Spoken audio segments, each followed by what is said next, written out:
मुंबई के पास के पालघर से 10 साल की काजल गुमशुदा है। उसके माता पिता अनीता और सुनील चौधरी मिसिंग कंप्लेंट दर्ज करवाते हैं। पालघर पुलिस अपने सर्च ऑपरेशन में कोई कसर नहीं छोड़ती और एक हफ्ते के बाद उन्हें एक चौंकाने वाली खबर मिलती है कि काजल का पिता सुनील तो 1.5 साल पहले ही चल बसा था। तो फिर यह आदमी कौन था जिसने मिसिंग कंप्लेंट लिखवाई थी? देखते हैं इस केस का दूसरा और आखिरी भाग। काजल का बाप सुनील चौधरी 1.5 साल पहले ही चल बसा। तो फिर ये कौन है? ये तो राशिद शेख है, इसी गांव का है। और ये अनीता इस बच्चे की माँ है या कोई और? अगर काजल उन्हें मिल गई तो? काजल पुलिस को कभी नहीं मिलेगी। पर हाँ, तुम अपनी नौटंकी चालू रखना, रोना धोना तबीयत से। आंखें सूज गई तो सुरमा ला दूंगा, आंसू कम नहीं पड़ने चाहिए। काजल के गायब होने के पीछे क्या राज था? ये कैसा खेल खेला जा रहा था? जो आदमी अपने आप को काजल का पिता सुनील चौधरी बता रहा था, दरअसल वो राशिद शेख था। तो क्या अपने आप को काजल की मां बताने वाली अनीता चौधरी भी कोई और ही थी? यही है अनीता चौधरी, काजल और पिंकी की माँ। क्या बोले हो जादव? सर ये सुनील चौधरी दरअसल राशिद शेख है जो इस वक्त अनीता के साथ है। असली सुनील तो 1.5 साल पहले ही गुजर गया था। खबर पक्की है? इसी गांव का एक आदमी है मिथिलेश शर्मा, उसी ने बोला। उससे इस चौधरी परिवार की पूरी खबर निकलवाओ। ये बच्ची काजल, उसकी जान खतरे में हो सकती है जादव। Yes sir.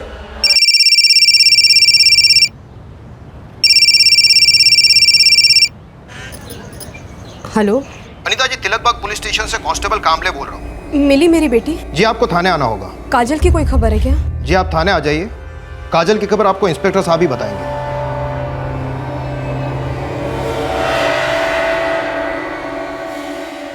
साहब, ये जो सुनील था ये इसी गांव में अपने बड़े भाई हेमंत और भाभी गीता के साथ रहता था। मरा कैसे? खुदकुशी। खुदकुशी की वजह? वजह तो वही था साहब, शेख, राशिद शेख। गांव ऐसी चीज है ना कि यहाँ हवा भी पेड़ के पत्तों से प्यार करे तो भी सबको पता चल जाएगा। फिर ये तो जीते जागते इंसान थे पेड़ के नीचे। अनीता की रंगरलियां सुनील की गैरहाजिरी में शुरू हुई थी साहब। और ये सुनील कहाँ था उन दिनों? मुंबई, कोई भेलपुरी वगैरह का ठेला लगाया करता था वहां पे।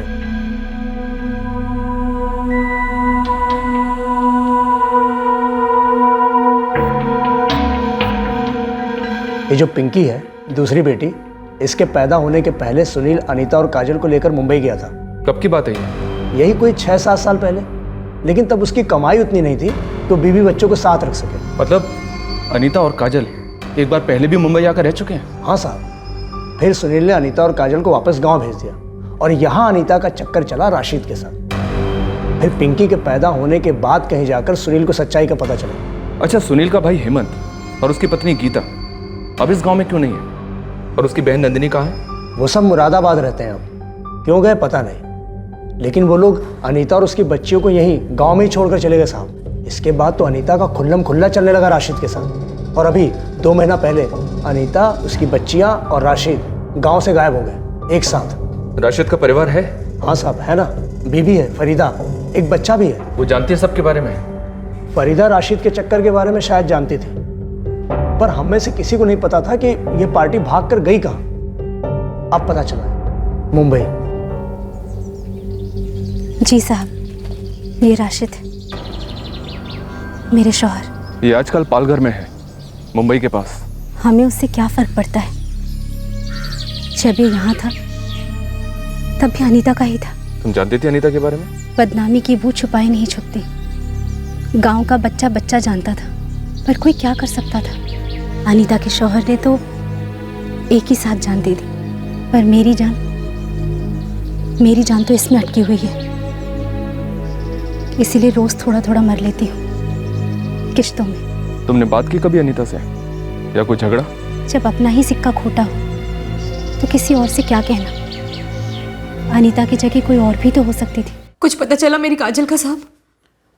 पता तो बहुत कुछ चला है अनीता जी, लेकिन अभी भी बहुत कुछ है जो आप हमें बताएंगे, जिससे ये सारी कड़ियाँ आपस में जुड़ जाएंगी। आप मुंबई में पहली बार कब तशरीफ लाए? 7 साल पहले आए थे पहली बार। अच्छा, काजल कहाँ है अनीता?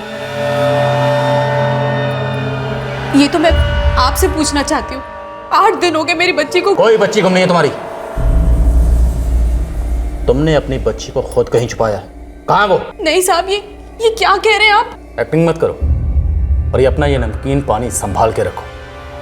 आगे बहुत मौके मिलेंगे एक्टिंग करने के भी और ये नमकीन पानी बहाने के भी। फिलहाल तो जो मैं पूछ रहा हूं उसका सीधा सीधा और सच्चा जवाब। काजल कहाँ है? साहब, काजल सचमुच गुम हो गई है। मुझे समझ में नहीं आ रहा आप ये सब क्या कह रहे हैं। मैं बिल्कुल सच कह रही हूँ। झूठ। तुमने हमसे कहा था कि तुम 2 महीने पहले यहाँ आई थी और वो भी पहली बार। हाँ, बच्चों के साथ पहली बार आई थी। फिर झूठ। तुम यहाँ पे बच्चों के साथ नहीं, सिर्फ काजल के साथ आई थी और वो भी तुम्हारी दूसरी बेटी पिंकी के पैदा होने से पहले। हाँ, वो तो घूमने आए थे, रहने नहीं। तब कहाँ रहे थे? यही पालघर में। किसके साथ? किसके साथ मतलब क्या? अपने पति सुनील के साथ, उनके साथ ही रहते थे हम। पक्का? आप ऐसे क्यों पूछ रहे हो साहब? क्या बात है साहब? कुछ पता चला मेरी बच्ची के बारे में? थोड़ा थोड़ा पता चला है, बाकी सब तेरे को साहब ही समझाएंगे।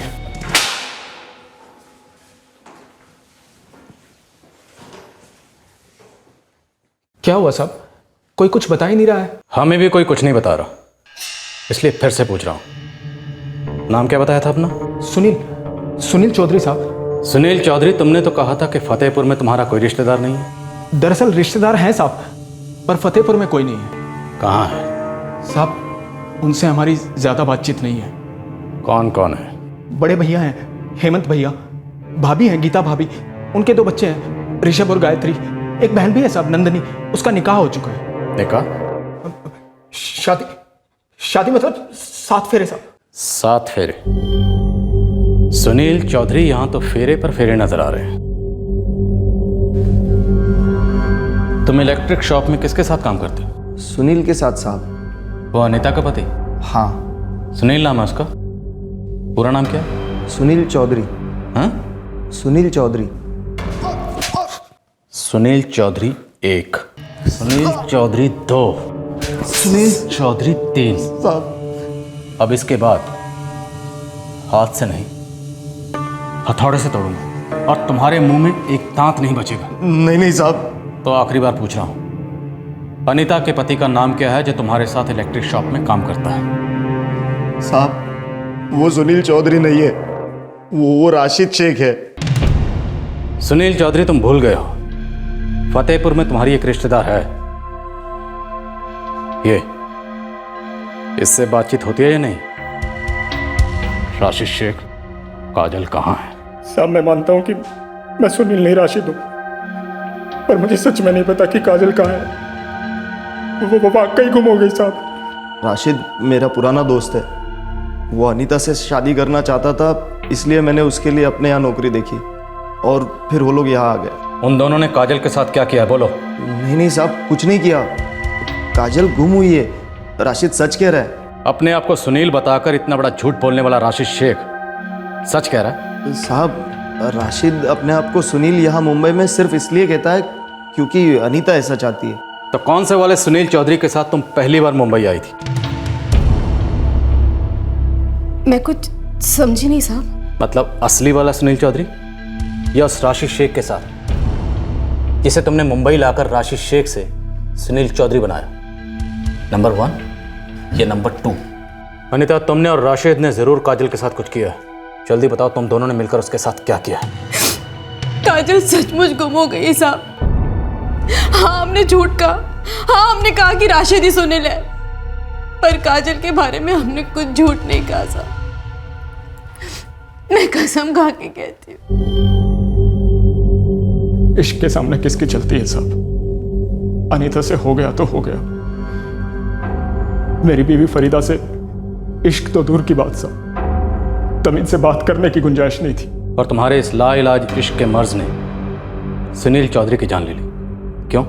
वो अनीता को छोड़ना नहीं चाहता था, बहुत बुरी तरह परेशान करके रखा था साहब उसने।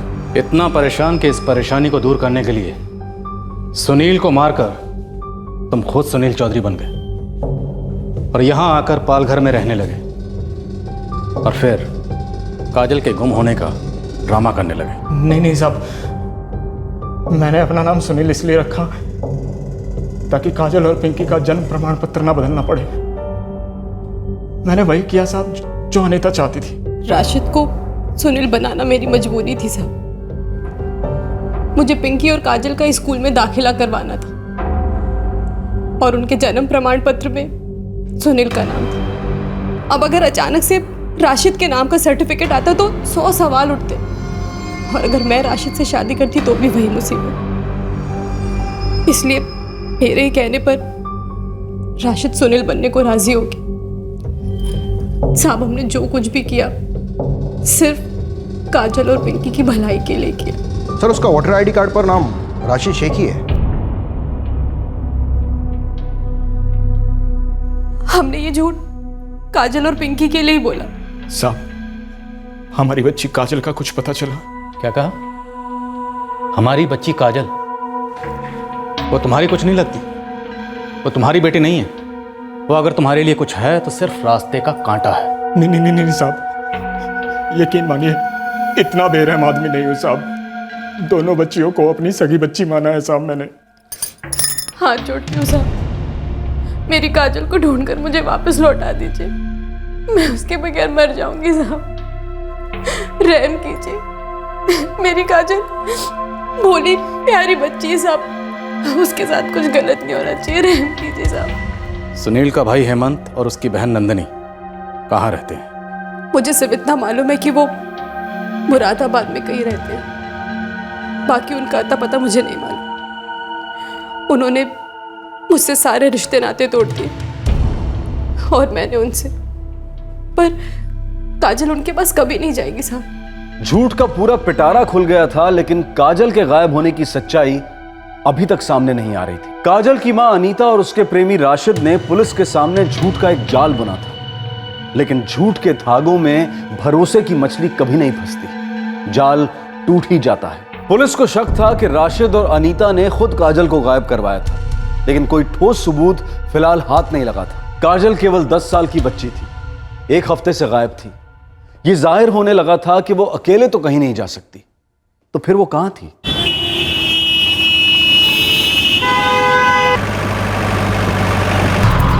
सर, सुनील का भाई हेमंत और उसकी बहन नंदिनी अभी तक ट्रेस नहीं हो पाए हैं। उन्हें ढूंढना ही होगा जादव। हो सकता है काजल उन्हीं के पास गई हो, या यह भी हो सकता है कि राशिद और अनीता इन दोनों ने मिलकर बच्ची के साथ कुछ किया।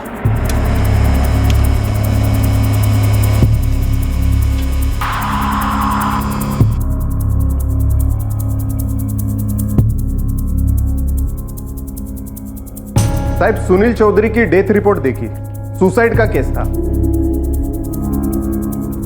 इन्वेस्टिगेशन की गई थी, यह पता लगाने की कोशिश की गई कि सुनील की मौत में कहीं राशिद और अनीता का तो कोई हाथ नहीं। साहब, केस तो दूसरे दिन ही क्लोज हो गया था। सुनील की भाभी गीता चौधरी का स्टेटमेंट है रिकॉर्ड में। स्टेटमेंट के मुताबिक सुनील ने बाथरूम में जाकर फिनाइल पी ली थी, फिर उसने देखा कि सुनील बाहर आया बाथरूम से और गिर गया। फिर भी इन्वेस्टिगेशन तो बनती है। हो साहब, लेकिन हुई नहीं थी।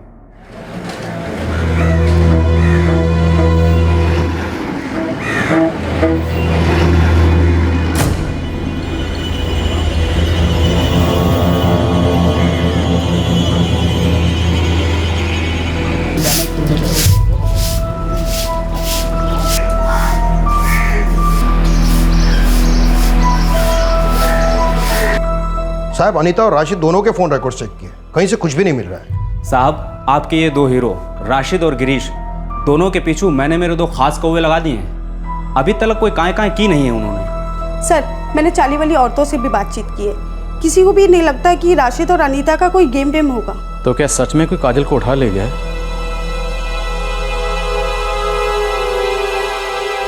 कोई गैंग, कोई गिरोह उठा लिया होगा बच्ची को। कामले, आसपास के स्टेट्स में भी काजल की इंफॉर्मेशन भेज दो और हमारे पूरे नेटवर्क को रेड अलर्ट पे रखो। इस बच्ची काजल को कुछ नहीं होना चाहिए। हो सर। मैंने बोला था ना तेरे को कि कोई भी पार्सल मेरे टोल नाके से हुए बगैर जा ही नहीं सकता। कोई खबर है क्या? खबर तो वो होती है जो पक्की हो, लेकिन उड़ती चिड़िया अपनी खबर का एक तिनका छोड़ ही जाती है शकील मियाँ। कौन सा ट्रेन? नहीं, नाम टाइम कुछ मालूम है क्या? वो तो नहीं पता। इतना जरूर सुना है कि 7-8 पार्सलों की एक टोकरी है जिसकी डिलीवरी जोधपुर में होने वाली है। राठौर साहब, मेरी रिक्वेस्ट है कि मुंबई से आने वाली सभी ट्रेन की तलाशी ली जाए। पूरी फोर्स लगा देंगे, आप फिक्र मत करो। बस थोड़ी और डिटेल मिल जाती तो काफ़ी मदद होती। फिलहाल तो इतनी डिटेल पता है कि बच्ची का नाम काजल चौधरी है और उसकी उम्र 10 साल है और उसके साथ 7 या 8 और बच्चियाँ भी ट्रैफिक हो रही हैं। ओके दलवे साहब, जोधपुर स्टेशन पर ही धर लेंगे पार्टी को।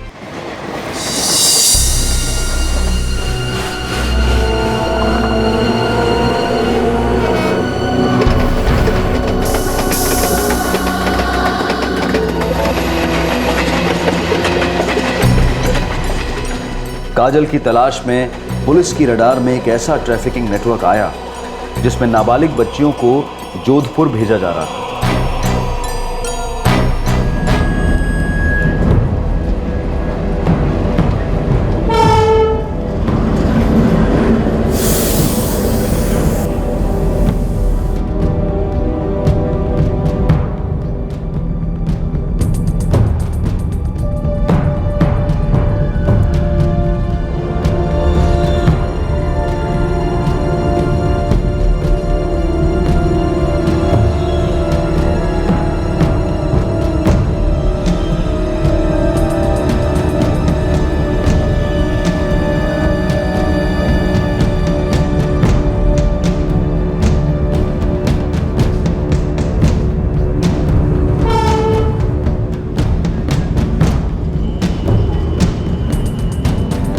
मुंबई से जोधपुर आने वाली हर एक ट्रेन को पूरी तरह से स्कैन किया जा रहा था, बारीकी से। हमने सारी ट्रेन और सारे कोचेस डबल स्कैन किए, लेकिन बच्चियों की कोई कंसाइनमेंट नहीं। हो सकता है हमारी खबर कमज़ोर निकली हो, या ये भी हो सकता है ये इन्फॉर्मेशन बीच में कहीं लीक हो गई। Anyway, thank you. जी साहब। कामले, ये राशिद और अनीता पर निगरानी और कड़ी कर दो। पता करो ये खुद किसी ट्रैफिकिंग ग्रुप से जुड़े हुए तो नहीं। लेकिन सर, ये बच्ची तो अनीता की खुद की बच्ची है। हाँ, तो ये राशिद के लिए अनीता का ब्रेन वॉश करना कोई मुश्किल नहीं है। हमने पहले भी कई केसेस में देखा है कि लोगों ने खुद के जने हुए बच्चों को जान से भी मारा है, और फिर ये बेचना तो पूरी तरह मुमकिन है। समझा साहब? होए सर, मैंने इधर भी आदमियों को काम पे लगा दिया है, लेकिन अभी तक राशिद की कोई क्रिमिनल हिस्ट्री सामने नहीं आई है। पुलिस ने पूरी तरह से कमर कस ली थी कि बाय हुक और बाय क्रुक 10 साल की गायब बच्ची काजल को सही सलामत ढूंढना ही है, पर फिर भी इस केस में 1 इंच भी प्रोग्रेस नहीं हो रही थी। पुलिस मरहूम सुनील चौधरी की बहन नंदिनी से कांटेक्ट कर पाई थी, पर अब भी काजल की कोई न्यूज नहीं थी। लेकिन इस कहानी का एक नया मोर्चा जरूर खुला।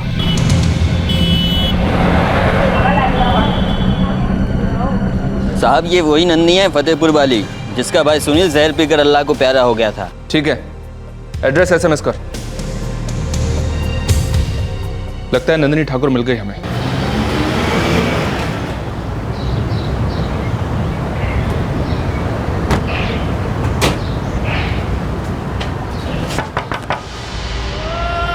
जी, काजल, ये तो मेरे स्वर्गीय भाई सुनील की लड़की। क्या हुआ इसे? ये यहाँ आई है क्या? यहाँ नहीं तो एक बार बच्ची ने इशारा तो किया होता, मैं दिल खोलकर उसे अपने पास रख लेती। अगर उसे वहां नहीं रहना था तो मैं थी ना उसकी सगी बुआ। बच्ची 10 दिन से मिसिंग है, हम उसकी तलाश में हैं। कहीं उस औरत ने कुछ गड़बड़ तो नहीं दिया उसे? औरत मतलब तुम्हारी भाभी अनीता चौधरी? मैं उसे भाभी कभी नहीं कहती। एक तरह से वो मेरे भाई की हत्यारन, उसी की वजह से मेरे भाई ने अपनी जान दी। वो अनीता काजल का ख्याल क्या रखती होगी?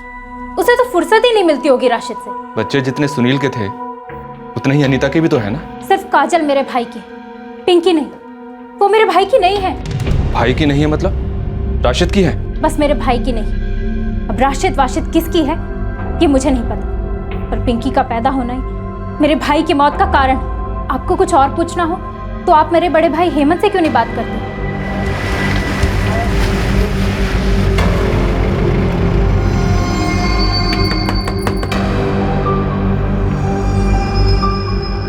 गीता भाभी, हेमंत भैया घर पे हैं?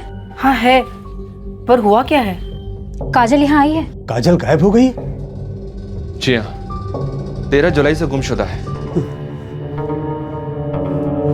पहले मेरे भाई को खा गई वो, और अब उसकी बेटी को भी। सब मुझे शक है। कहीं अनीता और उस राशिद ने मिलकर काजल का खून तो नहीं कर दिया, ताकि वो दोनों मेरे भाई के आखिरी निशाने को भी मिटा दें और उस नाजायज बच्ची के साथ बाकी की जिंदगी चैन से जिए। आप लोगों को कैसे पता कि पिंकी सुनील की बेटी नहीं है? पिंकी जब अनीता के पेट में थी तब तो हमारा भाई फतेहपुर में था ही नहीं। पूछ तो लो एक बारी। पूछना क्या है इसमें? 4 महीने से पेट से है वो, और मैं साला 8 महीने बाद आ रहा हूं फतेहपुर। देखो सुनील, अगर बात फैली तो सबसे ज्यादा बदनामी तुम्हारी होगी और हमारी भी। तभी तो मुंह पे ताला लगाकर बैठा हूं भाई साहब। हम क्या कह रहे हैं पता है? अनीता को बोलो कि उस आदमी के साथ सारे रिश्ते नाते तोड़ दे हमेशा के लिए, और बस इस कांड को यही भुला दिया जाए। अनीता गुस्सा मत दिला, जो बोला है ना वो कर। उस राशिद के साथ सारे नाते तोड़ दे अपने, उसके बाद तेरी इस नाजायज उपज को मैं अपना मान लूंगा और इसी में सबकी भलाई। समझी? मेरी बात सुन भी रही हो या नहीं? वादा कर, वादा कर उसके साथ सारे रिश्ते तोड़ देगी, वादा कर। वो कैसे रिश्ता तोड़ती अपने यार से? अनीता और राशिद का मिलना दिन ब दिन और ठीठ होता जा रहा था। सारा गांव फुसफुसा रहा था साहब, पिंकी राशिद की है, पिंकी राशिद की है। बहुत बुरी बदनामी हो रही थी। सुनील झेल नहीं पाया लोगों के तानों को, पीली फिनाइल उसने। सब काजल हमारे भाई सुनील की इकलौती निशानी है, उसे भी गायब करवा दिया इन लोगों ने। क्या ऐसा हो सकता है कि काजल अपने आप से घर छोड़कर कहीं चली गई? ये हम कैसे बता सकते हैं? कुछ तो अंदाजा होगा। और कोई रिश्तेदार, दोस्त? संजय से पूछा आपने? संजय? कौन संजय? संजय चौधरी, हमारे चाचा का लड़का है, मुंबई में रहता है। पहले सुनील भी उन्हीं के यहाँ रहता था। ये आपके चाचा का लड़का संजय चौधरी मुंबई में कहाँ रहता है? कोई बांदर इलाका है। बांदर? बांद्रा? बांद्रा नहीं, बांदर है। भाईंदर? हाँ, वही। फोन नंबर तो जरूर होगा आपके पास।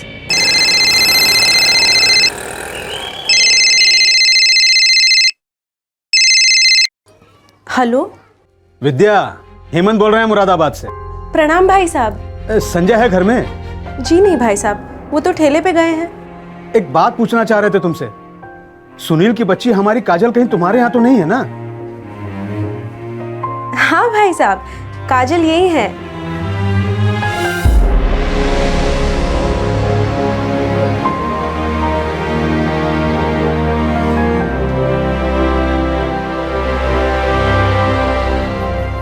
पालघर से फतेहपुर, फतेहपुर से मुरादाबाद और बीच में जोधपुर में भी नाकाम कोशिशों के बाद गुमशुदा काजल आखिरकार मुंबई के भयंदर इलाके में मिली, और वो भी अपने पिता सुनील के चचेरे भाई संजय चौधरी के घर। अब सवाल यह था कि काजल वहां तक पहुंची कैसे।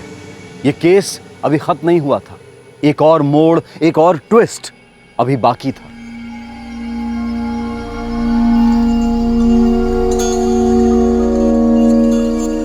आप अंदाज़ा नहीं लगा सकते आपको सही सलामत देखकर कितने खुश हैं। अंकल, मैं विद्या चाची और संजय चाचा के साथ रहना चाहती हूँ। मुझे वापस अम्मा के पास नहीं जाना। लेकिन आप यहाँ पालघर से संजय चाचा के घर कैसे पहुँची? अपने आप? नहीं अंकल। उस दिन आप अपनी सहेलियों के साथ खेल रहे थे ना, उसके बाद क्या हुआ?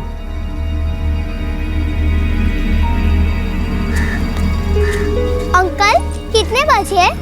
बेटा 4:30 बज गए। अश्विनी 4:30, आज लेट हो जाएंगे, फिर से ट्यूशन मिस डांटेगी। चल चलते। बाय काजल।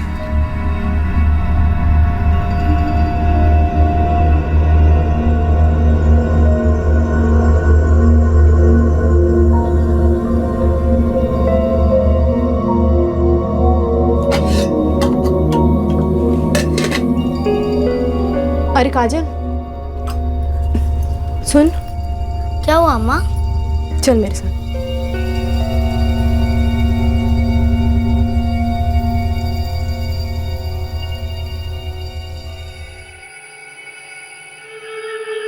बोलो ना अम्मा, क्या बात है? वो तुम्हारे पापा कह रहे थे कि तुम्हारे लिए कुछ नए कपड़े लाने हैं, वो तुम्हें लेने आ रहे हैं। वो मेरे पापा नहीं है। मैं उन्हें पापा नहीं बोलूँगी, कभी नहीं।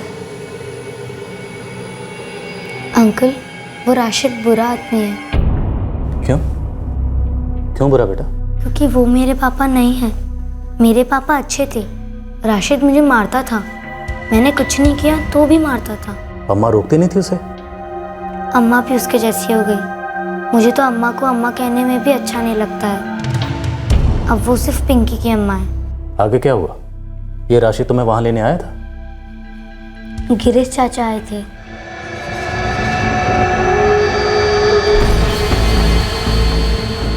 सुनील कहाँ है? वो बोरीवली पहुंच गया है। मैं काजल को लेने आया हूँ। अच्छा ठीक है। काजल, तू गिरीश चाचा के साथ जा। जा।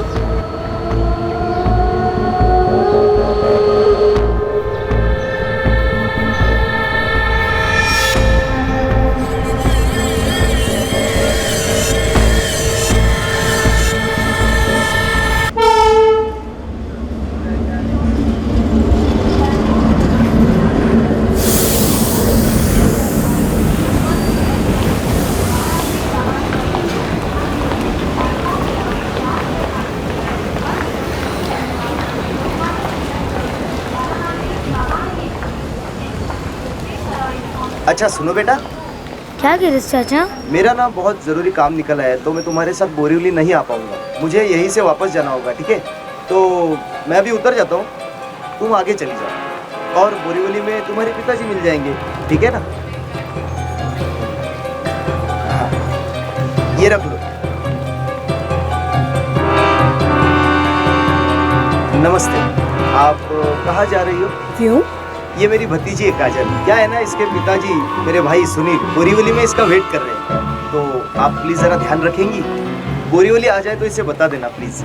Thank you. चलो बेटा काजल, बाय।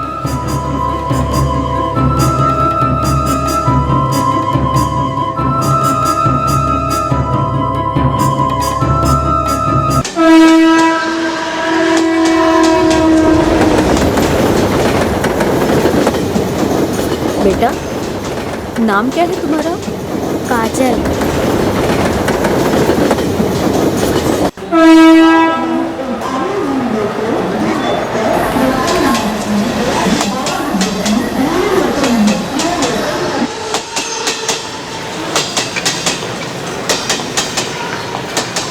बेटा, तुम्हारे पापा तो आए नहीं। उनका फ़ोन नंबर याद है? नहीं, मुझे तो फ़ोन नंबर नहीं पता। माँ का फ़ोन नंबर याद है? अच्छा, उस चाचा का फ़ोन नंबर याद है जिसने तुम्हें गाड़ी में छोड़ा था? राशिद, जिसे अम्मा जबरदस्ती पाप कहने के लिए बोलती थी, वो आया ही नहीं। बेटा, अब मुझे भी बहुत देर हो रही है। मैं ऐसा करती हूँ, तुझे वापस पालघर की ट्रेन में बिठा देती हूँ। तू वहाँ से अकेले अपने घर पर जाएगी ना? मुझे घर का रास्ता कहाँ है नहीं पता। नहीं पता? आप मुझे भाईंदर छोड़ दोगी?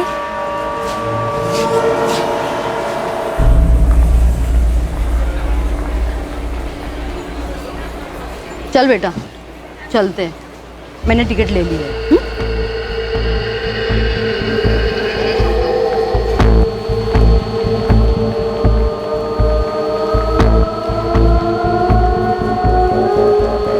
काजल, अब यहाँ से आगे तुम्हें ये आंटी ले जाएगी।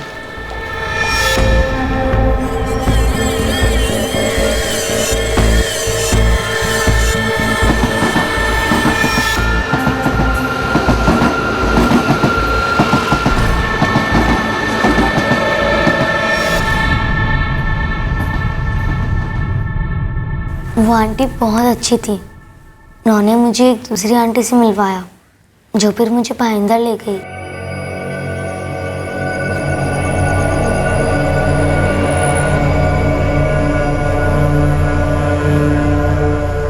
ये रहा, ये मेरे संजय चाचा जी का घर। ठीक है, तुम जाकर देखो कोई घर पे है या नहीं। मैं यहीं इंतजार करती हूँ।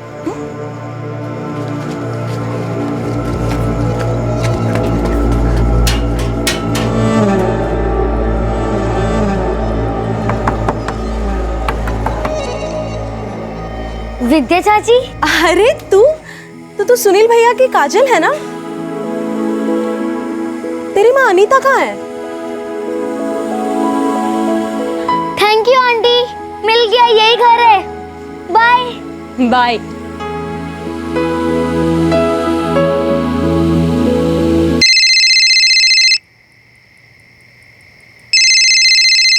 हाँ विद्या बोलो। सुनिए, काजल आई है अपने आप से। अपने आप से मतलब? अकेले। क्या बात कर रही हो? वो तो बच्ची है छोटी सी, और फतेहपुर में है अनीता भाभी के साथ। नहीं, 2 महीने पहले ही वो लोग यहाँ पालघर आ गए थे। ठीक है, हम अभी आते हैं घर। कुछ खिला पिला देना काजल को।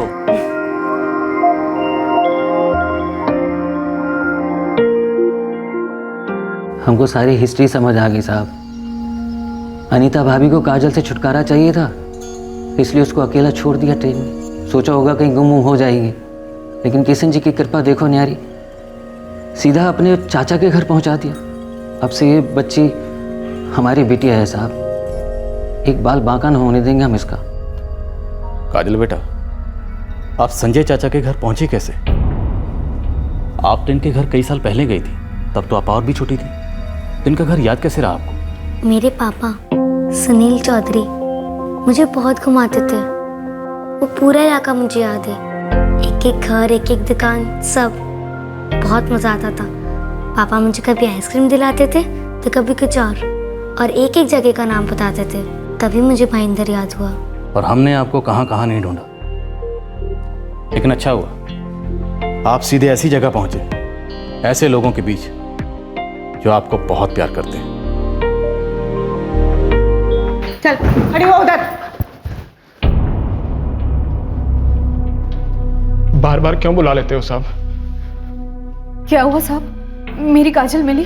चाहा तो तुमने यही था कि तुम्हारी काजल कभी किसी को न मिले, हो जाए इस शहर में, है ना? आप ऐसा क्यों बोल रहे हैं साहब? वो मेरी बेटी है, मेरा अपना खून है वो। तुम्हारा अपना खून? जिस बच्ची को तुमने 9 महीने पेट में रखा, उसे गिरीश के साथ ऐसे ही भेज दिया? सीने में दिल नाम की चीज है या नहीं? साहब, तो तुम बेफिक्र रहो, तुम्हारी धुलाई पिटाई रुलाई सब होगी, और वो भी इत्मीनान से। तुम लोग अपने दिमाग के गधे दौड़ाओ और सोचो कि काजल हमें कहां मिली, किस हाल में मिली, और किसके पास मिली। अब बता दीजिए साहब। मैंने तुमसे कहा था ना कि तुम्हें ये आंसू बहाने के बहुत मौके मिलेंगे। अब तुम जिंदगी भर ये मगरमच्छ के आंसू बहाओगी। एक्चुअली तुम्हारे आंसू ही नहीं, तुम्हारी खाल भी मगरमच्छ की है। मैं राशिद से प्यार करती हूँ, पर काजल की देखभाल नहीं हो पा रही थी मुझसे। आशिक का प्यार तुम पर बच्ची के प्यार से ज्यादा हावी हो गया। जिस बच्ची को तुम खुद अपनी मर्जी से दुनिया में लेकर आई, क्योंकि वो तुम्हारे पति सुनील की बेटी थी। पिंकी की परवरिश हो पाती तुमसे? वो कभी खो गई तो? साहब, मैं खुद से ये सब कभी नहीं करता साहब, लेकिन मैंने देखा था राशिद उस बच्ची के साथ कैसे पेश आता था, मारता था उसे। और अनीता भाभी तो हमेशा राशिद की साइड लेती थी। बेचारी बच्ची साहब हमेशा उदास रहती थी। और तुमने उस उदास बच्ची को खुश करने के लिए क्या किया? छोड़ दिया उसे तकदीर के भरोसे? 10 साल की बच्ची को लोकल ट्रेन में छोड़ने का मतलब समझते हो तुम? उस बच्ची के साथ कुछ भी गलत हो सकता था। मुझे ऐसा लगा कि मतलब उस वक्त मैंने सोचा कि बच्ची की तकदीर अच्छी होगी, वो जहाँ कहीं पर भी होगी यहाँ से तो बेहतर होगी। मैंने सोचा कि वो खुश रहेगी और ये दोनों भी चैन की सांस ले सकेंगे साहब। अब तो जिंदगी भर जेल में बैठकर चैन की सांस लेना। इस शहर में सिर्फ तुम्हारे जैसी लालची लाशें ही नहीं रहती, जिंदा इंसान भी बसते हैं। 2 औरतें थी जिनसे बच्ची को अकेला छोड़ा नहीं गया। उन दोनों ने मिलकर काजल की जिंदगी बचाई। कहाँ है मेरी बच्ची? ज्यादा एक्टिंग करने की जरूरत नहीं है, वो जहां है ठीक है। उन दोनों औरतों ने काजल को उसके पिता सुनील चौधरी के भाई संजय चौधरी के घर पहुंचाया, भाईंदर में। अब वही उसके माँ बाप होंगे। अनीता, अब वो बच्ची कभी जिंदगी में तुम्हारा मुंह नहीं देखेगी। वैसे तुम्हारे लिए अच्छा ही है। तुम किस मुंह से उस बच्ची से नजरें मिलाओगे?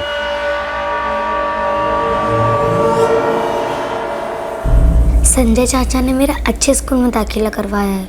अब मैं वहाँ से कहीं नहीं जाना चाहती। अम्मा के पास तो कभी नहीं। लेकिन बेटा वो माँ है तुम्हारी। आपकी अम्मा आपके साथ ऐसा करती तो आप जाते वापस? साहब हमारे पास ही रहने दो ना, हाथ जोड़ते हैं। हमारे खुद के बच्चे हैं नहीं, किशन जी ने मतलब बस इसे हमारे लिए बनाया समझ लीजिए। बहुत प्यार से पालेंगे, पढ़ाएंगे, काबिल बनाएंगे साहब। मुझे पूरा यकीन है कि आप काजल की परवरिश बहुत अच्छे तरीके से करेंगे। बच्चे के चेहरे से साफ दिख रहा है वो आप लोगों के साथ कितने खुश हैं। ये मामला कानूनी है, इसलिए मेरी राय कोई मायने नहीं रखती। मुझे ये केस चाइल्ड केयर कमेटी के सामने रखना होगा। अब उनका जो भी फैसला होगा वो हम सबको मंजूर करना होगा।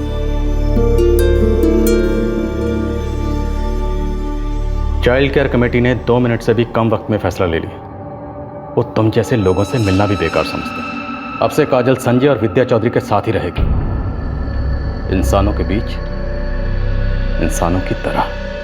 लेकिन जरा सोचो, अगर काजल किसी गलत इरादे वालों के हाथ लग जाती या कहीं बेची गई होती, नोची गई होती, तो शिकारी वो दरिंदे नहीं होते, बल्कि शिकारी होता तुम्हारा ये बेरहम प्रेमी और उस मासूम काजल की अपनी सगी और स्वार्थी माँ।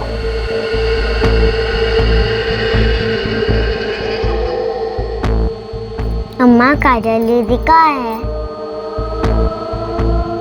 अब नहीं आएगी बेटा। क्यों? चल तुझे स्कूल के लिए देर हो रही है।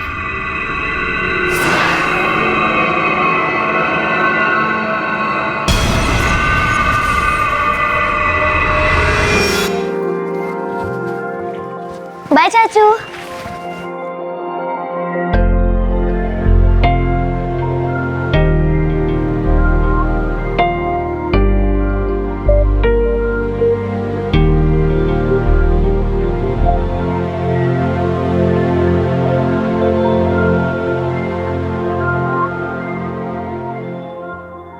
काजल की मां अनीता राशिद शेख और उसके दोस्त गिरीश पर आईपीसी की धारा 177 के तहत झूठे सबूत पेश करने के चार्जेस लगाए गए हैं। साथ ही आईपीसी की धारा 317 भी लगाई गई है, जो कि मां बाप द्वारा 12 साल से कम उम्र के बच्चों को जानबूझकर कहीं छोड़ देने का चार्ज है। ये दोनों चार्जेस बेलेबल होने की वजह से तीनों आरोपियों की जमानत हो गई है। किसी ने बच्ची को तकदीर का शिकार होने के लिए जानबूझकर कहीं पर छोड़ दिया, तो उसी तकदीर ने उस बच्ची को प्यार, ममता और सुरक्षा की गोदी में बिठा दिया। 2 अजनबी इंसानों ने फरिश्तों वाला काम किया और इस बच्ची की जिंदगी संवार दी। अगर वो 2 औरतें हमारा शो देख रही हैं, तो क्राइम पेट्रोल की पूरी टीम उन्हें सैल्यूट करती है, जिन्होंने एक बच्ची का हाथ तब तक नहीं छोड़ा जब तक उस बच्ची के अपनों ने उसे अपनी बाहों में नहीं समेट लिया। अकेले सफर करने वाले बच्चे, चाहे वो काजल की तरह जानबूझकर छोड़े गए हों या हालात की कोई मजबूरी हो या फिर गलती से बस या ट्रेन में हो, ये सभी मासूम डरे हुए बच्चे हम सभी यात्रियों की सामूहिक जिम्मेदारी है। उन बौखलाए हुए बच्चों के लिए प्रेम और सुरक्षा का कवच हम हैं। हम सबको अपने ज़मीर और अपनी इंसानियत को महज एक ड्राइंग रूम कॉन्वर्सेशन या ऑनलाइन पोस्ट नहीं बनाना है। हमें मैदान में उतरकर उन बच्चों को बचाना है, वरना वो शिकार किसी भक्षक का नहीं बल्कि हमारी बुज़दिली और हमारी बेदर्दी का शिकार कहलाएंगे। जो रिश्ता मुझे अधूरा छोड़े तो मैं खुद को कहीं और पूरा क्यों ना करूं? लेकिन बेवफा रिश्ते का बोझ मैं अपने कंधों पर क्यों उठाऊं? क्या वफाई एक तराजू है जिसमें प्यार को तोला जा सके?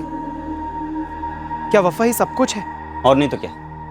जब एक रिश्ते में आप अपना सब कुछ देते हैं तो बदले में बेवफाई कैसे कबूल हो सकती है? यह हकीकत है कि एक बिखरते रिश्ते में वफादारी को जबरदस्ती लागू नहीं किया जा सकता। बेवफाई का फैलता नासूर लाइलाज है, ना रुकता है ना मिटता है, बस मिटाकर रहता है।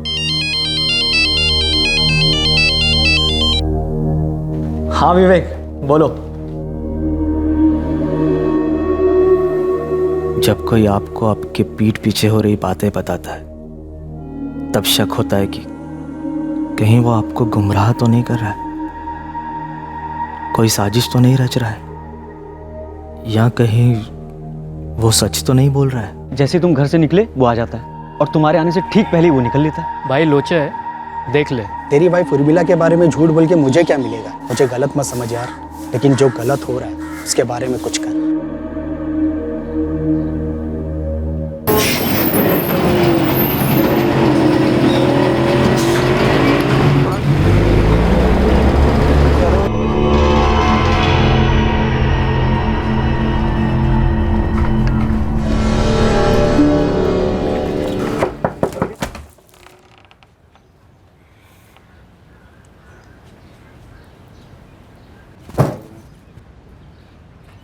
वो कौन है? कौन कौन है? वही जो मेरे घर से निकलने के बाद मेरी जगह लेता है और मेरे आने से पहले घर से निकल लेता है। क्या हुआ? कुछ बोलना नहीं चाहती हो या बोलने के लिए कुछ है ही नहीं उर्मिला? क्या बोलूं हरीश? यही कि मैं तुम्हारे साथ अब खुश नहीं हूं, यही कि अब मेरे दिल में तुम्हारे लिए प्यार नहीं है। या तो तुम मेरी बीवी हो सकती हो या फिर उसकी जो भी। प्यार भले ही घटता हो पर रिश्ते बट नहीं सकते उर्मिला। हरीश, मुझे सोचने के लिए थोड़ा वक्त चाहिए। सोचने के लिए वक्त चाहिए उसे, मतलब वो मेरे और उसके बीच चुनने वाली है। पर मुझे कोई ऑप्शन नहीं बनना।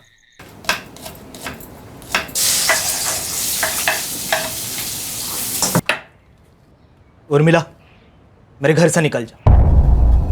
यश को तुम्हारी जरूरत होगी, उसे भी अपने साथ ले जाओ, लेकिन चली जाओ, अभी के अभी इस घर से चली जाओ। और जिससे तुम प्यार करती हो ना, उसी के साथ रहना, पूरी की पूरी उसकी हो जाओ। मैं नहाने जा रहा हूं, मेरे आने तक यह घर साफ होना चाहिए। तुम्हारा साया भी इस घर में नहीं होना चाहिए।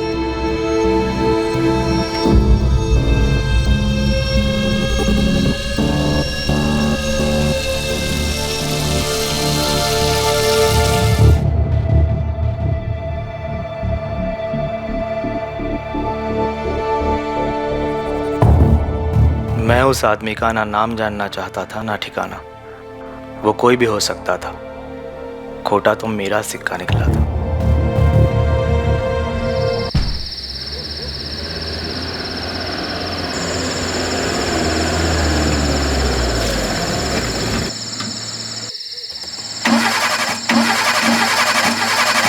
अरे यार, पार्क में फिर से धोखा देंगे।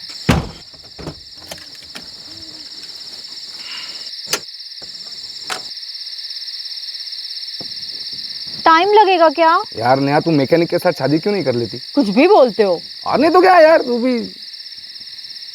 मैं फंसा पड़ा हूँ यार।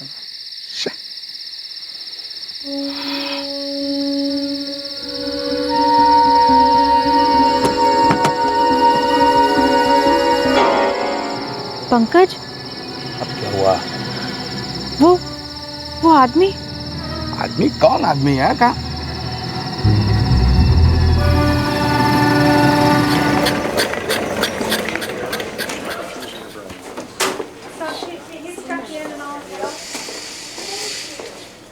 हाँ सर, मैं पंकज जाधव बोलता हूँ। एक्चुअली सर, मुझे अभी एक आदमी मिला, वो गगन नगर ब्रिज के यहाँ बहुत बुरी तरह घायल है सर। मैं उसे वो डीएल हॉस्पिटल लेकर आया हूँ। कोई एक्सीडेंट का केस लग रहा है सर। हाँ सर, आपके आने तक यही रुकता हूँ। एक्चुअली सर, मेरी गाड़ी बंद पड़ गई थी बीच रास्ते, तो मैं गाड़ी ठीक कर रहा था, तब मेरी वाइफ ने, ये मेरी वाइफ है नेहा, इसने उसे देखा फर्स्ट टाइम। वो कुछ बोलना चाह रहा था पर बोल नहीं पा रहा था, और उसका गला, सर बहुत बुरी तरह चोट लगी थी उसके गले पर। आप लोग हमारे साथ अगर वो जगह दिखा सकते हैं।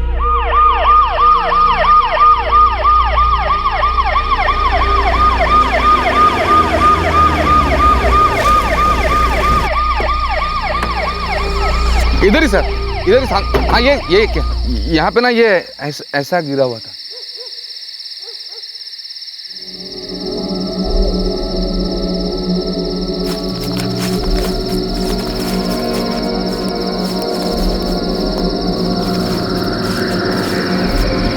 नहीं बचा पाया। जिस जगह से हमें ये लाश मिली, वहां पर हमें ऐसी कोई चीज नहीं मिली जिससे इसका आइडेंटिफिकेशन हो सके। उसके कपड़े चेक किए गए पर अटेंडेंट्स को पॉकेट से कुछ मिला नहीं। हिट एंड रन का केस होता तो फिर जेबें पूरी खाली कैसे होती? Hit and run, no chance. Inspector, ये मर्डर केस है। उसका गला चॉपर या तलवार से काटा गया है, और वो कुछ बोलना भी चाह रहा था पर बोल नहीं पाया।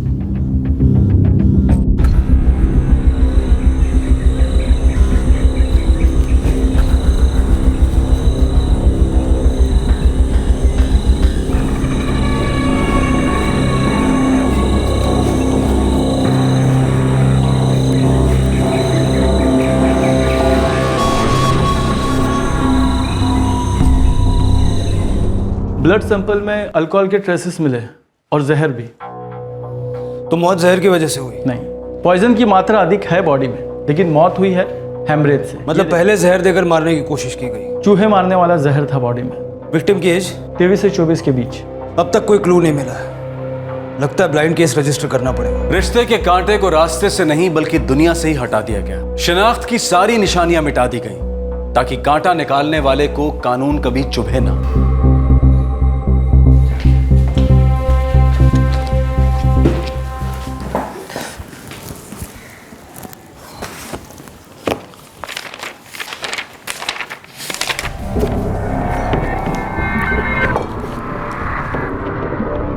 साहब, एक दिनेश मोरे की एक मिसिंग कंप्लेंट हुई है और शक्ल हमारे यहाँ रजिस्टर हुए केस से मिलती है। मिलती तो है। कंप्लेंट किसने फाइल की थी? इसके माँ बाप आए थे। मिसिंग कंप्लेंट कल दर्ज हुई और बॉडी परसों मिली।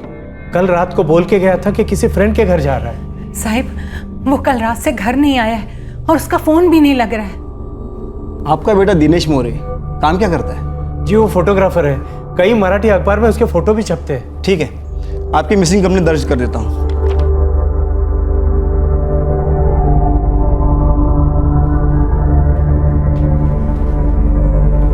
आप हमें यहाँ क्यों लाए? हमें एक लाश मिली है, लगता है आपके बेटे दिनेश की है।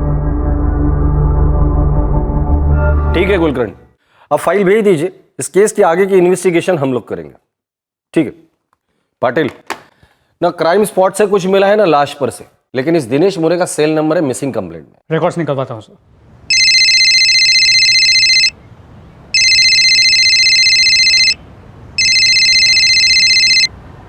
हेलो जी हाँ, अरुण भंडारे बोल रहा हूँ। भंडारे दिनेश मोरे को तो जानते ही होगे तुम। हाँ हाँ, वो फोटोग्राफर दिनेश मोरे ना। हाँ, 12 जून की शाम 7:30 बजे तुमने उसे फ़ोन किया था। 12? हाँ हाँ किया था सर, फ़ोन किया था मैंने और मिला भी था दिनेश से रात को उसी दिन। क्या हुआ सर? सर जानता था, मतलब एक दोस्त ने मिलवाया था सर। ये अपना मोरे फोटोग्राफी वगैरह करता है ना फ्रीलांस में, तो मेरे पास एक शादी का काम आया था, उसी सिलसिले में मिला था मैं दिनेश मोरे से। हुआ क्या है सर उसको? मर्डर हुआ है। क्या बोल रहे हैं सर? जिस रात को तुम उसे मिले थे 12 जून, उसी रात मर्डर हुआ है। लेकिन सर मुझे उसके बारे में कुछ मालूम क्यों नहीं पड़ा? मुझे कुछ नहीं मालूम सर। मिले कहाँ थे तुम दोनों? बार में बैठे थे सर, बियर मार रहे थे।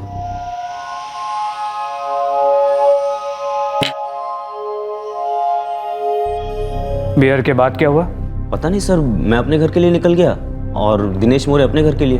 मतलब उसने कहा यही था कि घर जा रहे हैं। संडे क्रूज के गगन नगर ब्रिज के पास पड़ा था, बुरे हाल में, काफी खून बह गया था। वैसे बार था कौन सा जहाँ तुम दोनों मिले थे? खार में एक अर्पिता बार है, वहाँ बैठे थे, पर मुझे कुछ नहीं पता सर इसके बारे में। सर जहाँ ये दिनेश घायल मिला था उसका फ़ोन वहीं स्विच ऑफ हुआ था, गगन नगर ब्रिज के पास सेंटा क्रूज में। वो अपने दोस्त के साथ बार में बैठ के बियर पी रहा था। पोस्टमार्टम रिपोर्ट में भी ब्लड स्ट्रीम में अल्कोहल नोट किया गया है। ब्लड सैंपल में अल्कोहल के ट्रेसेस थे और पॉइजन भी। खून में अल्कोहल के साथ साथ जहर भी मिला है। चूहे मारने वाला जहर था बॉडी में। लेकिन मौत का कारण जहर नहीं है, स्टैबिंग है। बार बार किए हुए वार, शायद जहर काम नहीं किया होगा इसलिए स्टैबिंग करके मारना। समझ में नहीं आ रहा है ऐसी कौन सी दुश्मनी पाल रखी थी इस दिनेश मोरे ने। दुश्मनी? किसके साथ? ना तो उसने कभी मुझे बताया, ना मैंने कभी देखा, ना कभी सुना। मेरे बच्चे की किसी के साथ क्या दुश्मनी होगी? उसे तो बस एक ही शौक था, सिर्फ फोटो खींचने का। दिनेश का कोई दोस्त, कोई करीबी? ज्यादा दोस्त नहीं थे सर, एक विशाल था और एक ध्रुव। उसका किसी लड़की के साथ कोई चक्कर, कोई अफेयर? अगर ऐसा कुछ भी होता तो वो मुझे जरूर बताता। हर जवान लड़के के कुछ न कुछ राज होते हैं जो माँ बाप को नहीं, दोस्तों को पता होते हैं। विशाल और ध्रुव बोला था उन्होंने। उठा कर लाओ दोनों को। सर अफेयर वफेयर रहता तो सबसे पहले आकर मैं आपको बता देता। ध्रुव, क्या ऐसे हो सकता है कि दिनेश का किसी के साथ अफेयर हो और उसने तुम दोनों को बताया ना हो? चांस ही नहीं है सर। मैं, दिनेश और विशाल, हम तीनों एक साथ बड़े हुए, एक ही चौल में। सर वो ना हमसे कुछ छुपाता था और ना हम उससे। ध्रुव चौहान, तो दिनेश ने ये दुश्मनी वाली बात क्यों छुपाई तुमसे? कौन था उसका दुश्मन? जिसने तुम्हारे खास दोस्त को गला काटकर मार डाला। सर ये सोच के तो मेरा खून खौलता है। सर मैं सोच भी नहीं सकता कि कोई हमारे दिनेश की जान कैसे ले सकता है।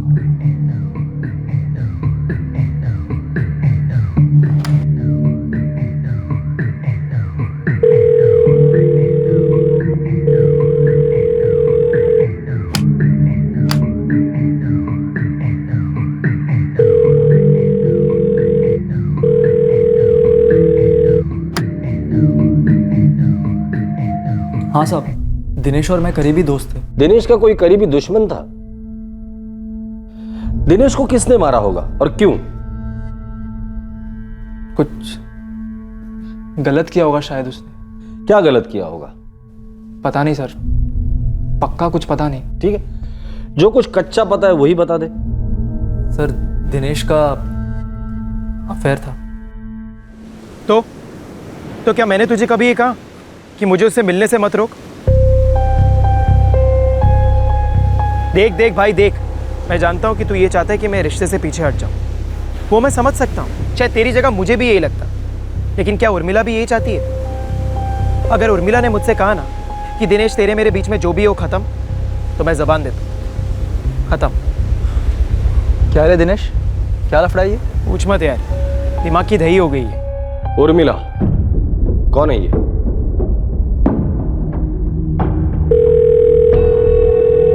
Hello, PSI Patel, Mumbai crime branch. आप कौन बोल रही हैं? जी मेरा नाम उर्मिला है। क्या बात है साहब? उर्मिला जी, दिनेश मोरे को तो आप जानती होंगी। जी जानती तो हूँ, लेकिन आप क्यों पूछ रहे हैं? दिनेश मोरे अब इस दुनिया में नहीं रहा।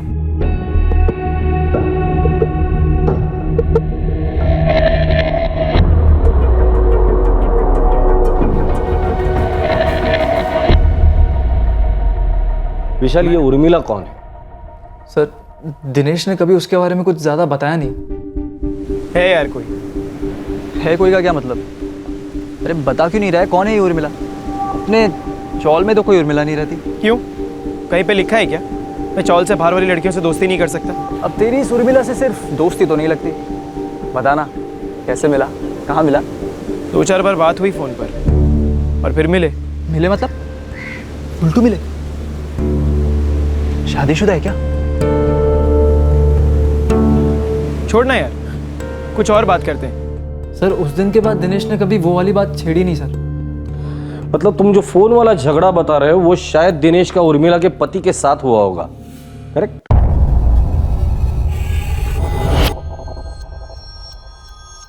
पता नहीं सर, दिनेश ने कुछ बोला नहीं। सर मैंने जो सुना था मैंने आपको ईमानदारी से बता दिया। इस उर्मिला का फोन नंबर या घर का एड्रेस है तुम्हारे पास? नहीं सर। सर अभी अभी मेरी एक औरत से बात हुई, उसका नाम उर्मिला है। उर्मिला से बात हुई जिसका अफेयर दिनेश के साथ था? सर अफेयर का तो पता नहीं, लेकिन दिनेश के कॉल रिकॉर्ड से उसका नंबर मिला। मैंने उस नंबर पे फ़ोन किया, बोली नाम उर्मिला है, उसकी बहुत अच्छी दोस्त है। दिनेश को मैं बहुत अच्छी तरह से जानती थी, खास दोस्त था मेरा। सर अब वो फ़ोन पर तो बोलने से रही कि उन दोनों का अफेयर था। मैंने दिनेश के कॉल रिकॉर्ड्स की बाल की खाल की, देखा दोनों दिन में 12 से 15 बार बात किया करते, कभी कभी रात रात भर भी। ठीक है, देखते हैं दोनों के बीच कितना और कैसा गहरा अफेयर था। इस प्यार मोहब्बत के त्रिकोण में कौन वफादार था और कौन बेवफा? एक बिखरते रिश्ते की इमारत को कौन खड़ी रखना चाह रहा था? वफा के मलबे के नीचे कौन घायल पड़ा था?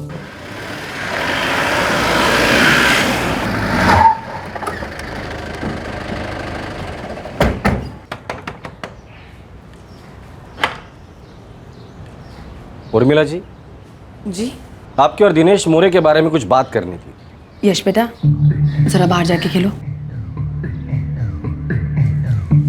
बेटा? जी, यश जूनियर केजी में पढ़ता है। यश के पापा कहाँ हैं? 3 साल पहले यश के पापा हरीश गायकवाड़ को मैंने छोड़ दिया था। यश को तुम्हारी जरूरत होगी, उसे भी अपने साथ ले जाओ, लेकिन चली जाओ। तो दिनेश मोरे आपका बहुत अच्छा दोस्त था, है ना? सबसे अच्छा दोस्त। उसकी खबर सुनकर। खबर दरअसल ये है उर्मिला जी, दिनेश मोरे का मर्डर हुआ है। देखिए, अगर आपको ऐसा लगता है कि दिनेश मोरे के मर्डर के बारे में मैं कुछ भी जानती हूँ, तो ये सच नहीं है। आप दोनों का अफेयर था? जी, अफेयर तो था, लेकिन उसके मर्डर के बारे में मैं कुछ नहीं जानती। आज ही पता चला कि अब वो नहीं रहा। आप दोनों मिले कैसे? एक रॉन्ग नंबर से, 1 साल पहले। सॉरी, लगता है आपने गलत नंबर लगा दिया है। मैं वो नहीं हूँ जिससे आप बात करना चाहते हैं। अब तकदीर ने नंबर मिला ही दिया है तो एक ऑफर रखना था आपके सामने। कैसा ऑफर? दरअसल मैं एक फोटोग्राफर हूँ और अपने दोस्त का फोटोग्राफी स्टूडियो चलाता हूँ। हमारे यहाँ काम बहुत बढ़ गया है और हमें एक रिसेप्शनिस्ट की ज़रूरत है। आपकी आवाज़, बात करने का स्टाइल मुझे मस्त लगा, इसीलिए पूछ रहा हूँ। आप एक अजनबी से रॉन्ग नंबर लगाकर उसे नौकरी ऑफर कर रहे हैं? अगर मैं इस नौकरी के लिए पेपर में ऐड दूंगा तो कोई अजनबी तो अप्लाई करेगा ना, और फिर उसका इंटरव्यू लेने के बाद ही पता चलेगा कि वो इस जॉब के लायक है या नहीं। आपका तो इंटरव्यू हो गया और आप सिलेक्ट भी हो गई, तो क्या कहती हैं आप? फिर 2-4 बार और फ़ोन कॉल्स हुए, लेकिन इस बार रॉन्ग नंबर नहीं। फिर हम दोनों एक दूसरे को मिले, पसंद आए और बस। और बस आगे? बस और कुछ नहीं। देखिए उर्मिला जी, हम जानते कि कोई तो था जो आपको दिनेश से दूर रखना चाहता था। क्या आप जानती है वो शख्स कौन है? देखिए, मैं नहीं जानती कि आप क्या बात कर रहे हैं और किसके बारे में बात कर रहे हैं। तो आप जानती क्या है उर्मिला जी? बस इतना कि मैं दिनेश को पसंद करती थी और वो मुझे कोई भी नुकसान नहीं पहुंचा रहा था। इस उर्मिला के कॉल रिकॉर्ड में जितने भी नंबर है सब चेक करो, और उसका पति हरीश गायकवाड़, उसके भी कॉल रिकॉर्ड निकालो। सर पाटिल, कोई ना कोई तो जख्मी जरूर हुआ था। बेवफाई चेन रिएक्शन है, एक दिल लगता है तो एक दिल जलता भी है, और जलन इस बेवफाई से पैदा होने वाला चेन रिएक्शन का जहर है। बेवफाई वही होती है जहां वफाई की उम्मीद सबसे ज्यादा होती है।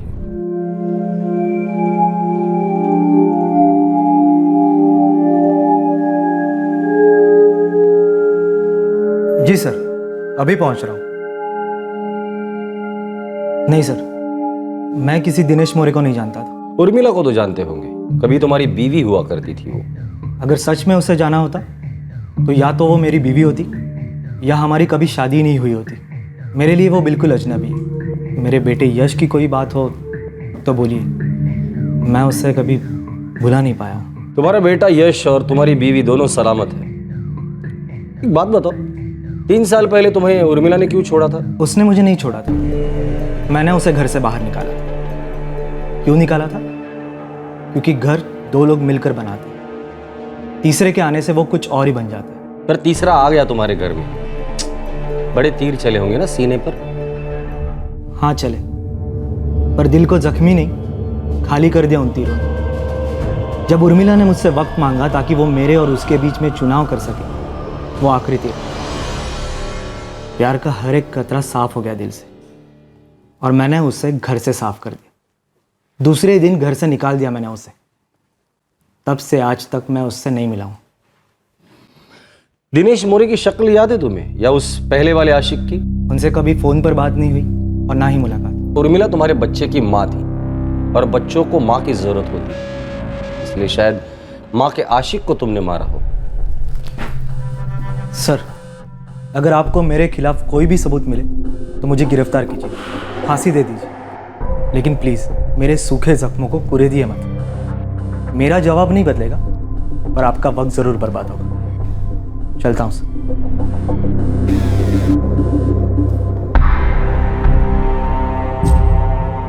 सर, इस हरीश गायकवाड़ और उर्मिला के बीच के 3 साल के फ़ोन रिकॉर्ड्स को चेक किया। दोनों के बीच एक भी फ़ोन या मैसेज नहीं हुआ। और ये कहता है कि इसे बच्चे की बहुत याद आती है, और 3 साल में एक भी फ़ोन नहीं। सर, कुछ लोग होते हैं ना ठंडे टाइप्स, ये भी वैसे ही होगा। सच कह रहे हो तुम? इस हरीश का खून ठंडा होगा, पर उस तीसरे आशिक का नहीं। मतलब सर? 3 साल पहले हरीश ने उर्मिला को घर से इसलिए बाहर निकाला क्योंकि उसका किसी तीसरे आदमी के साथ उनका अफेयर शुरू हुआ।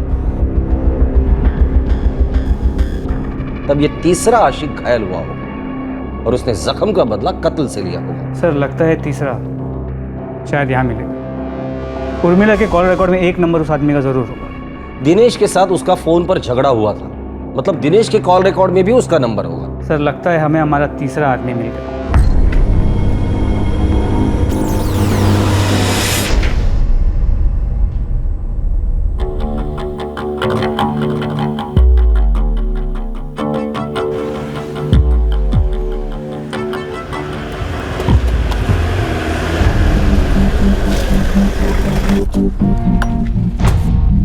चल बेटा। क्या हुआ सर? चल। क्या हुआ सर? चल। मैंने कुछ नहीं किया था सर। आज शपथ मैंने कुछ नहीं किया। शपथ लेके आई को क्यों टपका रहा है? चल, पुलिस थाने मैंने काम कुछ है। नहीं किया। बताइए तो मुझे लेके क्यों जा रहे हैं सर? चूहे मारने की दवाई कहाँ मिलती है वो पूछना इधर से। चल। साहब भाई शपथ साहब, मैं नहीं लाया वो दवाई, वो मेरा दोस्त करण लाया था। इस करण को हम कहाँ से लेकर आए?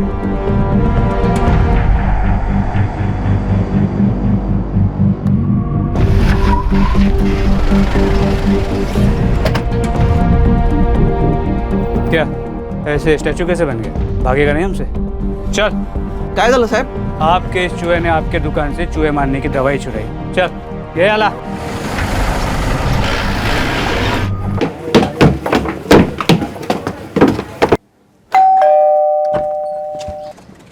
जी क्राइम ब्रांच। सर मेरे दोस्त दिनेश के बारे में कुछ पता चला क्या? हमने तुम्हारे दो दोस्तों से गुफ्तगू की, एक पवन चाय वाला और दूसरा करण किराने वाला। और ताज्जुब की बात बताओ, उन दोनों को पता है कि तुम्हारे दोस्त दिनेश का दुश्मन कौन था। उन दोनों को यह भी पता है कि तुम्हारे दोस्त दिनेश का गला किसने काटा है। अजीब बात है ना, उन दोनों को सब कुछ पता है और तुम्हें कुछ भी पता नहीं। अरुण, तुम्हारे जैसे दोस्त अगर किसी को हो ना तो दुश्मनों की जरूरत ही नहीं है। ए दिनेश, ज्यादा ना बकबक मत कर। छोड़ दे मतलब छोड़ दे उर्मिला को। अरे क्यों का क्या मतलब है यार? तुझे पता है ना मेरा और उर्मिला का अफेयर चल रहा है। तो क्या कभी मैंने तुझसे ये कहा कि मुझे उससे मिलने से मत रोक? अरे तो होता कौन है मुझे या उससे कुछ कहने वाला? तेरी औकात ही नहीं है कुछ। देख देख भाई देख, मैं जानता हूँ कि तू ये चाहता है कि मैं इस रिश्ते से पीछे हट जाऊँ, वो मैं समझ सकता हूँ। शायद तेरी जगह मुझे भी यही लगता, लेकिन क्या उर्मिला भी यही चाहती? अगर वो कहती है कि हमारे बीच में जो कुछ भी था वो खत्म, तो मैं जबान देता हूँ, खत्म।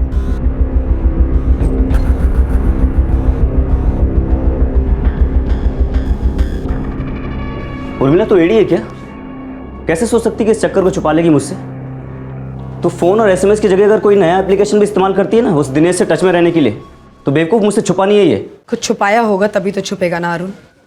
मैं जो करती हूँ खुलकर करती हूँ। उर्मिला 3 साल का रिश्ता है तेरा और मेरा। तेरे पति ने तुझे लात मारी तो मैंने संभाला। ये घर साल भर का किराया कौन दे रहा है? हरीश या दिनेश? मैं दे रहा हूँ। और क्यों दे रहा हूँ? क्योंकि प्यार करता हूँ तुझसे। और तू उस फोटोग्राफर के साथ गुटरगू कर रही। 4 आने की भी वफाई है कि नहीं तुझमें? मैं भी तुमसे प्यार करती हूँ, लेकिन दिनेश के लिए भी लगाव है मेरे मन में। हाँ मालूम है मुझे।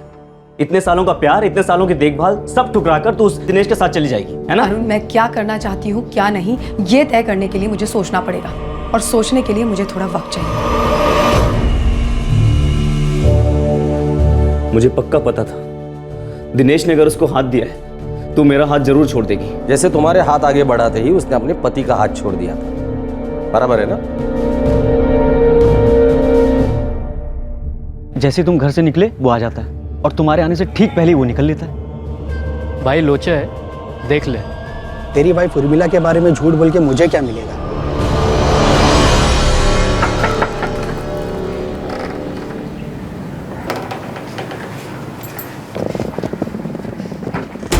एक जोड़ी कपड़े में आई थी छोटे से बच्चे के साथ, पूरा का पूरा घर खड़ा किया उसके लिए मैंने। ये सब अब याद आ रहा है तुझे, जब उर्मिला ने तुम्हारे साथ बेवफाई की? सर वो दिनेश उसके लिए ये सब कभी नहीं कर सकता था, और ना ही उसके साथ वफादारी करता। 1 नंबर का अय्याश था सर। अबे अरुण, तू धमकी दे रहा है या चुटकुला सुना रहा है? मुझे सचमुच हंसी आ रही है। यार धमकी वमकी मैं क्या दूंगा यार, मैं तो खुद मांडवली करना चाह रहा हूँ। एक काम करते हैं, मिलते हैं और मिट्टी डालते हैं इस बात पे। ये हुई ना मर्दों वाली बात। अब वो मेरी नहीं है तो ना सही, और तो उसको खुश रखेगा मुझे मालूम है।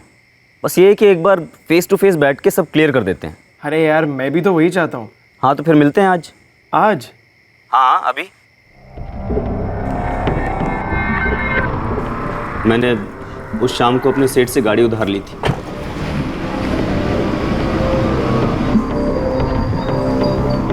रास्ते से मैंने पवन और करण को उठाया। तुम लोग बार में बैठे थे? नहीं सर, हम बार नहीं गए थे, बाहर मिले और वहीं पे बियर मारी। बियर में चूहे मारने का जहर मिला था? हाँ। मतलब दिनेश को मारने का प्लान तुम लोगों ने पहले से ही बना लिया था? हाँ सर, प्लान बनाया था, लेकिन ये सब कभी नहीं होता अगर वो मेरी उर्मिला के बारे में ऐसी बात नहीं करता। कौन सी बात? क्या बोला था दिनेश ने?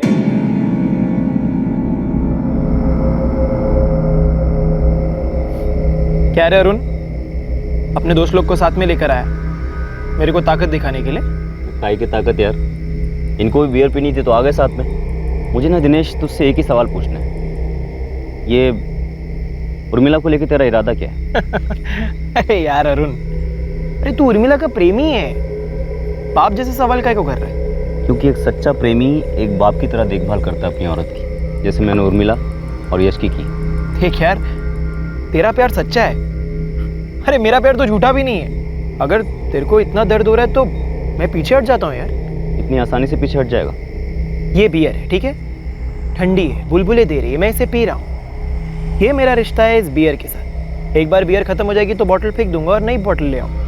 लेकिन हाँ, अगर ये बियर ठंडी नहीं होती, बुलबुले बैठ गए होते, तो भी बॉटल जरूर फेंक देता।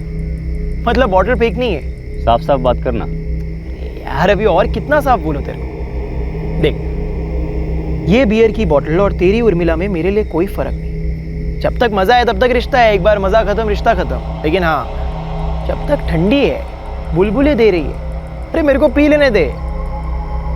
देख, मजा खत्म तो बॉटल फेंक दी। दिनेश की बातें सुनकर मेरे खून में गुस्से के बुलबुले फूटने लगे। वो मेरे प्यार उर्मिला के बारे में इतनी घटिया बातें कर रहा था, लेकिन मैंने अपना गुस्सा पी लिया।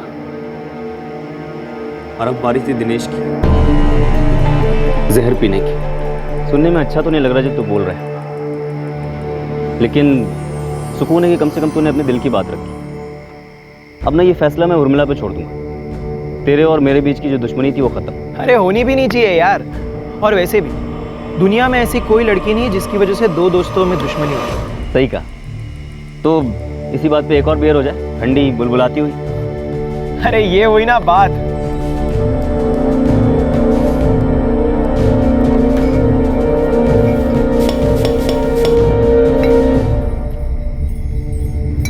अपने बीच की जो भी गलतफहमी है सब इस बियर में डूब जाए साले। चीयर्स। चीयर्स।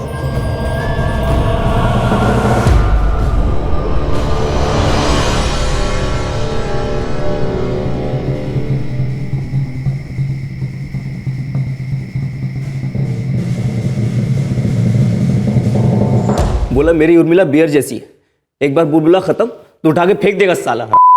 और वफादारी के नाम पे तेरे खून में 4 बुलबुले के आगे तूने दिनेश को मार डाला। अब शांत दिमाग से सोच अरुण, क्या हासिल किया तूने? हाँ, तू और तेरे ये दोस्त जिंदगी भर जेल में सड़ोगे।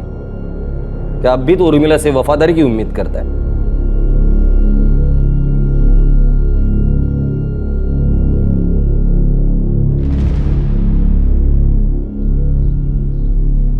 क्या नाम बताया लड़की का? लोकेश, ये लड़की नहीं औरत है, नाम है उर्मिला, तलाकशुदा है।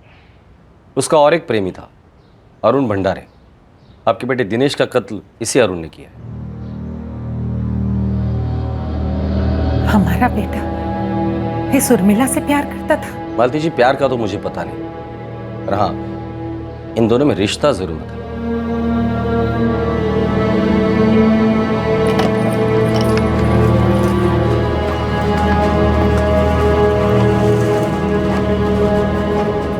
ऐसा हो ही नहीं सकता कि तुम्हें पता ना हो कि अरुण ने दिनेश को धमकाया था। मुझे पता था कि अरुण नाराज है, लेकिन इन धमकियों के बारे में कुछ नहीं पता था। अरुण नाराज था ये बात तुमने हमें बताई नहीं। इनफैक्ट तुमने अरुण के बारे में हमें कुछ बताया ही नहीं। अरुण भंडारे एक शख्स था जो दिनेश और तुम दोनों को जानता था। दिनेश सिर्फ एक अच्छा दोस्त था मेरा, हम दोनों की अच्छी जमती थी, लेकिन मैं कभी भी उसके लिए सीरियस नहीं थी। मैं आपको कैसे बताऊं ये मत बताइए, हमारे काम की चीज ही नहीं ये जानना कि तुम दोनों के बीच क्या होता था और क्या नहीं। हमारे लिए ये चीज मायने रखती है कि तुम्हें पता था कि तुम्हारी बेवफाई ने किसी को गहरा जख्म दिया था, किसी को गुस्से में डुबोया था, किसी को इस बात का एहसास दिलाया था कि वो ठुकराया हुआ है।